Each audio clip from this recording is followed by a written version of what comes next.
Hello बच्चा party, कैसे हैं आप सभी। तो आप सभी जानते हैं कि आज आपकी एक छोटी सी क्लास है बच्चों, जिसमें एक आपका चिंकू यहाँ पे मंकी है।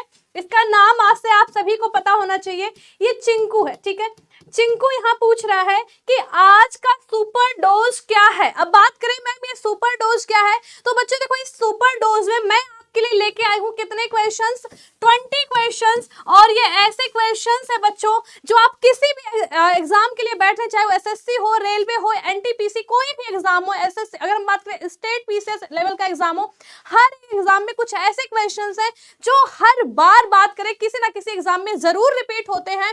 तो अगर मैं बात करूं, अगर ये आप 20 क्वेश्चन फटाफट देख लेते हैं तो यकीन मान के चलिए बच्चों, अगर आप किसी भी एग्जाम में बैठ रहे हैं आपको हूबहू क्वेश्चन देखने को मिल सकते हैं। ठीक है, तो ज्यादा टाइम ना लेते हुए हम फटाफट शुरू करते हैं आज का पहला क्वेश्चन। तो पहला क्वेश्चन यहाँ पे कुछ इस प्रकार है। अच्छा, पहले क्वेश्चन को आराम से देखिए। देखो विटामिन सी क्वेश्चन बहुत इंपॉर्टेंट है, विटामिन की वजह से सारे ही क्वेश्चन इंपॉर्टेंट होते हैं और मैं सारे करा दूंगी आपकी छोटी क्लास में, अब जो है डेली बेसिस पे लाऊंगी। ठीक है, बात करें सबसे पहला question, which vitamin contains cobalt, यानी यहाँ पूछा जा रहा है कि कौन सा विटामिन है जो कोबाल्ट, यानी कोबाल्ट एक मेटल है जिसे अपने पास रखता है बच्चों।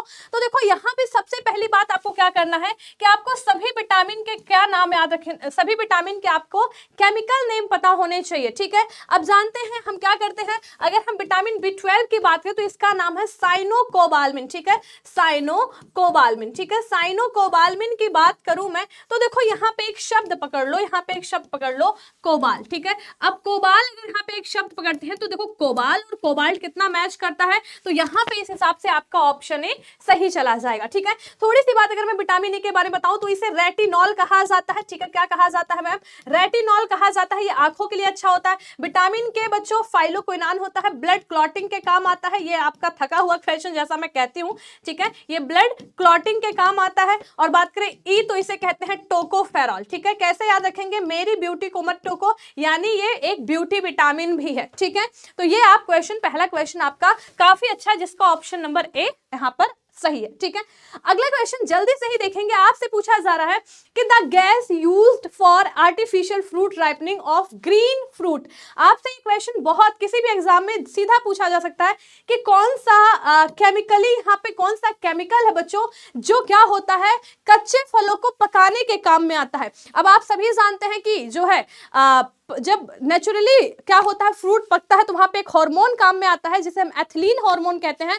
लेकिन जब जो है नेचुरली नहीं फल पकता है तो क्या करते हैं, वहां पे बच्चों एक अगर बात करें तो आर्टिफिशियल कंपाउंड का यूज करते हैं और जिसे क्या कहा जाता है, जिसे एसिटिलीन कहा जाता है। और इसका फॉर्मूला याद रखेंगे C2H2, और ये किसी भी एग्जाम में पूछा जा सकता है। ठीक है, कुछ बच्चे एथिलीन कह रहे होंगे, बच्चा एथिलीन तब काम में आता है जब नेचुरली क्या होता है, फल पकते हैं। ठीक है, तो इस क्वेश्चन का सही आंसर आपका बी ऑप्शन हो जाएगा। ठीक है, ग्रेट, याद रखेंगे हर एक क्वेश्चन यहाँ पे इंपॉर्टेंट होने वाला है। अगला क्वेश्चन जल्दी से देखेंगे।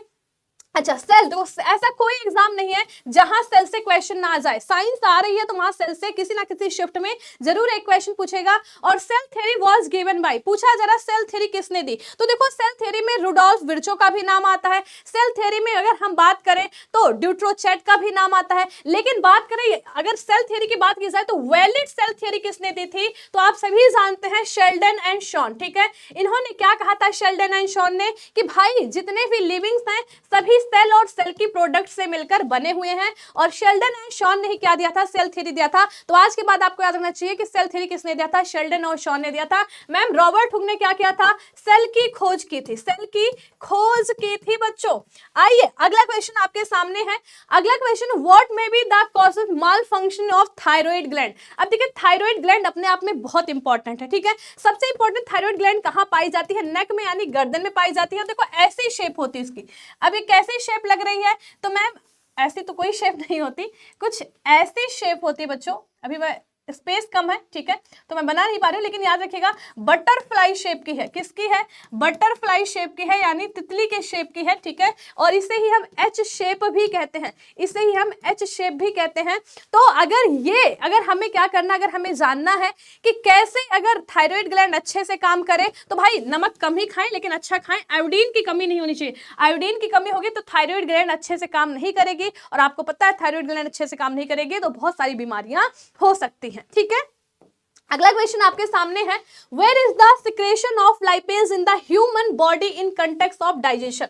आपसे पूछा जा रहा है लाइपेज एक एंजाइम है, ये कहां से निकलता है, कहां से, सीधा याद रखिए कहां से, अग्नाशय से। अग्नाशय से तीन बच्चा मेन जो है एंजाइम निकलते हैं जो किसी भी एग्जाम में पूछे जाएंगे। मैं तीनों के नाम आपको बता देती हूँ। पहला यहां से निकलता है, क्या निकलता है बच्चों, पहला याद रखिएगा यहाँ से एमाइलेज निकलेगा, ठीक है, एक तो ये याद रखिएगा। दूसरा यहाँ पे बच्चों प्रोटीन निकलेगा, तीनों ही डाइजेशन में हेल्प करते हैं, सॉरी प्रोटीन नहीं, दूसरा यहाँ पे क्या निकलेगा, ट्रिप्सिन निकलेगा, ट्रिप्सिन, ठीक है। और तीसरा यहाँ पे क्या निकलने वाला है, तीसरा यहाँ पे बच्चों लाइपेज, ठीक है। तो कोई भी पूछ ले, यहाँ पे लाइपेज पूछा था तो ऑप्शन आएगा पेनक्रियाज, ठीक है। तीनों में से ट्रिप्सिन, एमाइलेज कोई भी पूछ ले, ये कहां से निकलते हैं, पेनक्रियाज यानी अग्नाशय से निकलते हैं। तो यहाँ पे कौन सा ऑप्शन सही जाएगा मैम, सी ऑप्शन सही जाएगा। ओके, अगले क्वेश्चन पे जल्दी से आएंगे। अगला क्वेश्चन आपके सामने, in which part of the alimentary canal food is finally digested. आहार नाल के किस भाग में भोजन का अंततः पाचन हो जाता है। हम माउथ से खाना खाते हैं, माउथ के बाद खाना पेट में जाता है, छोटी आंत बड़ी आंत में जाता है, लेकिन खाने का कंप्लीट डाइजेशन कहाँ होता है। बहुत बच्चों को लगता होगा पेट में हो जाता है, नहीं, याद रखिएगा छोटी आंत, ठीक है, छोटी आंत में जो है खाने का क्या होता है, कंप्लीट डाइजेशन होता है, जिसकी लंबाई हम 6 से 6.25 मीटर लगभग जो है क्या करते हैं, 6 से 6.25 मीटर मान के चलते हैं, इसकी लंबाई 6 से 6.25 मीटर तक है, ठीक है। तो इस क्वेश्चन का सही आंसर है, अच्छा ये बड़ी आंत है, ये वाली लगाएंगे यहाँ पे छोटी आंत, ठीक है, ये वाला ऑप्शन यहाँ पे सही जाएगा, ठीक है, डी ऑप्शन, ठीक है, डी ऑप्शन, छोटी आंत सेकंड जो डी ऑप्शन, राइट। अगला क्वेश्चन है, क्या है, पूछा जा रहा है commonly sodium is kept under the, पूछा जाए सामान्यतः सोडियम को रखा जाता है। सोडियम देखो ध्यान से सुनो, एक तो आपका सोडियम जिसे हम Na से रिप्रेजेंट करते हैं बच्चों, और एक पोटेशियम है जिसे K से रिप्रेजेंट करते हैं। इन दोनों को ना तो आप एयर यानी हवा में रख सकते हो, ना वाटर यानी पानी में रख सकते हो, फिर कहाँ रखेंगे मैम बच्चा, इन दोनों को ही कहाँ रखा जाता है, केरोसिन ऑयल यानी जो है कहाँ रखते हैं, मिट्टी के तेल में रखते हैं, ठीक है। अगर मैम एयर और वाटर में रखेंगे तो क्या हो जाएगा, एग्जाम में आए तो कहते ना आग लगा देगा बच्चों, जलना शुरू कर देगा, तो हम इसे कहां रखते हैं, केरोसिन ऑयल, मिट्टी के तेल में रखा जाता है। कौन सी, सोडियम और पोटेशियम, सोडियम और पोटेशियम जो आपके एग्जाम में आती है, ठीक है जी, क्लियर रहेंगी बातें। ओके मैम, अगला क्वेश्चन आपके सामने है, देखेंगे, आपसे पूछा जा रहा द फिलामेंट ऑफ द यहाँ first, the filament of bulb is made up of, ये जो है बहुत दिनों से एक क्वेश्चन आ रहा है और कह सकते हैं एक थका हुआ क्वेश्चन है कि बल्ब का फिलामेंट किससे बना होता है, टंगस्टन से बना होता है। टंगस्टन को याद रखिएगा W से रिप्रेजेंट करते हैं, क्यों, क्योंकि लैटिन लैंग्वेज में इसे वॉल्फॉर्म कहा जाता है, इसलिए इसे W से रिप्रेजेंट करते हैं, ठीक है। बल्ब से याद रखिएगा क्वेश्चन कि बल्ब का कांच किससे बना होता है, बल्ब का ग्लास किससे बना होता है, फ्लिंट ग्लास से बना होता है, फ्लिंट से, ठीक है। तो ये आप जरूर याद रखेंगे। तो यहाँ पे आपका सही ऑप्शन आएगा, ऑप्शन सी सही चला जाएगा। अगला क्वेश्चन यहाँ पे आपके सामने है, what is the common name of calcium sulphate hydrated, ठीक है।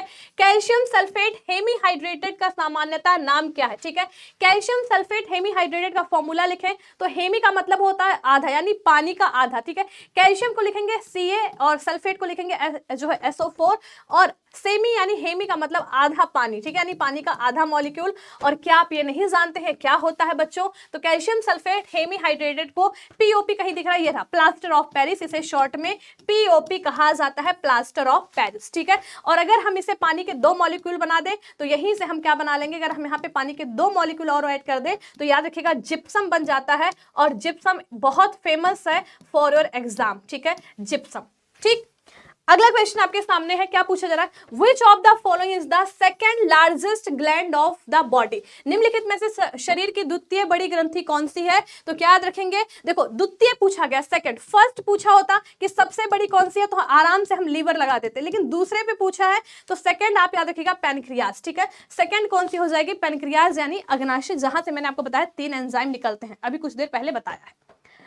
अगला क्वेश्चन है, हीमोफीलिया है एक ऑर्गेनिक डिसऑर्डर है, एक मेटाबॉलिक डिसऑर्डर है, एक जेनेटिक डिसऑर्डर है, या एक हार्मोनल डिसऑर्डर है। याद रखिएगा हीमोफीलिया बच्चों क्या होता है, हीमोफीलिया में ब्लड क्लॉट नहीं होता है, ब्लड क्लॉट नहीं होता है, ब्लड क्लॉटिंग नहीं होती है, ठीक है, इसमें ब्लड क्लॉटिंग नहीं होती है। और अगर हम यहाँ पे थोड़ा सा और आगे आपको चीजों को लेकर चले कि जो हीमोफीलिया वो क्या है, तो वो एक बच्चों जेनेटिक डिसऑर्डर है, ऑप्शन सी लगा दीजिए, ठीक है। जेनेटिक डिसऑर्डर है, कहा किसको था, इसे रॉयल डिजीज कहा जाता है। सही बताऊं तो इसे शाही बीमारी कहा जा सकता है। मैम बीमारी भी शाही होती है? यस बच्चा, इसलिए शाही बीमारी कहा जाता है क्योंकि ये क्वीन विक्टोरिया की फैमिली को बीमारी थी, ठीक है, क्वीन विक्टोरिया की फैमिली को बीमारी थी, इसीलिए इसे शाही डिजीज कहा जाता है। तो यहाँ पे ये वाला ऑप्शन आपका सही जाएगा।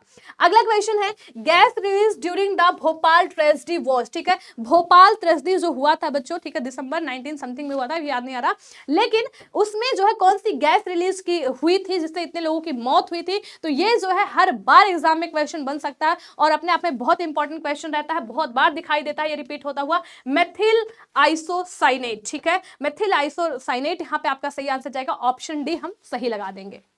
अगले क्वेश्चन पे आएंगे, golden rice has the highest quantity of, golden rice सुनहरे चावल बच्चों, सुनहरे चावल में कौन सा विटामिन सबसे ज्यादा मात्रा में पाया जाता है? याद रखिएगा विटामिन ए सबसे ज्यादा मात्रा में सुनहरे चावल में पाया जाता है। विटामिन सी पूछे कहां पे सबसे ज्यादा पाया जाता है बच्चों? याद रखिएगा सिट्रस फ्रूट, ठीक है, सिट्रस फ्रूट यानी खट्टे फल, ठीक है, सिट्रस फ्रूट में पाया जाता है। विटामिन बी एक कॉम्प्लेक्स विटामिन है और अनाज इसका अच्छा सोर्स है, हालांकि अलग अलग विटामिन अलग अलग चीजों में पाया जाता है। विटामिन के बच्चा, विटामिन के की कमी है तो याद रखिएगा कुछ नहीं, बस हरी सब्जी खाना शुरू करो, ग्रीन वेज, ठीक है, इससे अच्छा स्रोत कुछ नहीं विटामिन के का। हालांकि इस क्वेश्चन का सही आंसर है ऑप्शन ए, ठीक है जी। अगला क्वेश्चन क्या है मैम, पूछा जरा hertz is the measuring unit of, hertz जो है, हर्ट्ज में हम किसे मेजर करते हैं? तो हर्ट्ज की अगर मैं बात करूं, आप हर्ट्ज में किसे मेजर करते हो बच्चों? याद रखिएगा फ्रीक्वेंसी को मेजर किया जाता है, फ्रीक्वेंसी बोले तो आवृत्ति को मेजर किया जाता है, ठीक है, किसे मेजर किया जाता है? आवृत्ति को मेजर किया जाता है। ये अपने आप में इंपॉर्टेंट क्वेश्चन है। अगला क्वेश्चन आपके सामने है, इंसुलिन इज, इंसुलिन क्या है बच्चों? याद रखिएगा इंसुलिन एक हार्मोन है और बात करें कि मैम ये हार्मोन किससे बना है? किसी वसा से, किसी जो है विटामिन से, किसी प्रोटीन से, वो ये एक प्रोटीन से बना हुआ हार्मोन है। किससे बना हुआ हार्मोन है? प्रोटीन से बना हुआ हार्मोन है। इसकी खोज बेंटिंग और बेस्ट ने की थी, ये भी क्वेश्चन आ सकता है, बेंटिंग एंड बेस्ट ने इस हार्मोन की खोज की थी, क्वेश्चन बन सकता है। अगला क्वेश्चन है, cadmium pollution is associated with, cadmium प्रदूषण संबंधित है, किससे संबंधित है बच्चों? तो कैडमियम याद रखिएगा इटाई इटाई, एक तो इटाई इटाई डिजीज बहुत पूछा जाता है, किससे है ये? कैडमियम से रिलेटेड है। और एक मीना माता डिजीज बहुत पूछा जाता है, याद रखिएगा Hg यानी मरकरी के अगर मॉलिक्यूल अंदर जाते हैं तो Hg जो है क्या मीना माता डिजीज हो जाता है। लेकिन इटाई इटाई यहाँ पर आपको कैडमियम के लिए ऑप्शन डी यहाँ पर सही जाएगा, ठीक है। अगला क्वेश्चन क्या है मैम? तो थैंक यू सो मच बच्चों, ठीक है, देखो मैंने क्लास को बहुत छोटा करते हुए यहाँ पर आपका ज्यादा समय नहीं लिया है, तो अगर क्लास अच्छी लगी तो कमेंट करके जरूर बताएंगे। ऐसे ही हम रैपिड फायर में हमेशा 20 से 30 क्वेश्चंस हमेशा करेंगे और अगर आपको अच्छा लगे तो आप कमेंट करके जरूर बताना, हम इसी सीरीज को आगे कंटिन्यू करते रहेंगे। और आज का आपको सुपर डोज कैसा लगा तो कमेंट करके जरूर बताना। Thank you so much, bye bye.